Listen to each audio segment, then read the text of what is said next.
নিয়ে যিনি আমাদের মাঝে কালিহাতির মাটিতে পদার্পণ করেছেন, সেই প্রিয় নেতা, জননেতা, কালিহাতি 4.5 লক্ষ মানুষের নয়নের মণি, একজন সদালাপি মিশুক, নম্রতা, ভদ্রতা, শালীনতা এবং আচরণগত বৈশিষ্ট্যের মাধ্যমেই যিনি কালিহাতিবাসীর মন জয় করেছেন, সেই প্রিয় নেতা, জননেতা জনাব লুৎফর রহমান মতিন।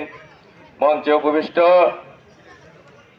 বাংলাদেশ জাতীয়তাবাদী যুবদল, বাংলাদেশ জাতীয়তাবাদী ছাত্র দলের টাঙ্গাইল জেলার সাবেক আইকনিক নেতা, আমাদের প্রিয়, সকলের প্রিয় সাধারণ সম্পাদক, প্রিয় নেতা জনাব শাকিল ভাই সহ বাংলাদেশ জাতীয়তাবাদী যুবদল, জাতীয়তাবাদী ছাত্রদল, জাতীয় বিভিন্ন পর্যায়ের নেতৃবৃন্দ, সামনে উপবিষ্ট এই মরিচা বাজার সংলগ্ন অত্র এলাকার বীর জনতা, আপনারা যারা বক্তব্য শুনছেন, সকলের প্রতি ব্যক্তিগতভাবে এবং শহীদ রাষ্ট্রপতি জিয়াউর রহমানের রক্তস্নাত সংগ্রামী শুভেচ্ছা জানাচ্ছি আপনাদেরকে। তাদের সেই আত্মদানের একটি লক্ষ্য ছিল, যে লক্ষ্য এবং উদ্দেশ্য নিয়ে ছাত্র জনতা বিগত 24 সালে 36 জুলাই পর্যন্ত আন্দোলন করেছিল। তাদের মূল লক্ষ্য ছিল বাংলাদেশের জনগণের ভোটের অধিকার ফিরিয়ে দেয়া।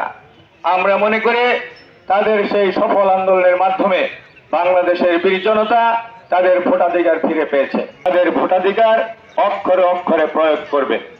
আমরা যে প্রার্থীকে আপনাদের সম্মুখে নিয়ে এসেছি, একজন সদালাপী মানুষ, তিনি কালিহাতির মানুষের জন্য ইতিপূর্বে যা কিছুই করেছেন, যা কিছু মঙ্গলজনক তিনি কালিহাতিবাসীর জন্য উপহার দিয়েছেন, তার ভবিষ্যতেও তিনি কালিহাতিবাসীর জন্য কি করতে চান আমরা বিভিন্ন সমাবেশ এবং লিফলেটের মাধ্যমে আপনাদেরকে জানানোর চেষ্টা করেছি।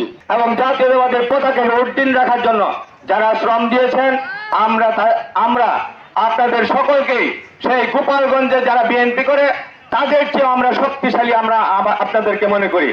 এবং তারই ধারাবাহিকতায় যেহেতু বাংলাদেশের মানুষ তাদের ভোটাধিকার ফিরে পেয়েছে, এই অবহেলিত অঞ্চলে সার্বিক উন্নয়নের লক্ষ্যেই আপনারা আগামী 12ই ফেব্রুয়ারি ধানের শীষ প্রতীকে জনগণকে সঙ্গে নিয়ে, মা বোনদের সঙ্গে নিয়ে, সকলকে নিয়ে আপনাদের ভোটাধিকার প্রয়োগ করবেন এবং ধানের শীষে সর্বোচ্চ সংখ্যক ভোট আপনারা প্রদান করে আমাদের প্রিয় নেতা, জননেতা জনাব লুৎফর রহমান মতিনকে বাংলাদেশের জাতীয় সংসদে প্রেরণ করবেন সেই আশাবাদ ব্যক্ত করছি।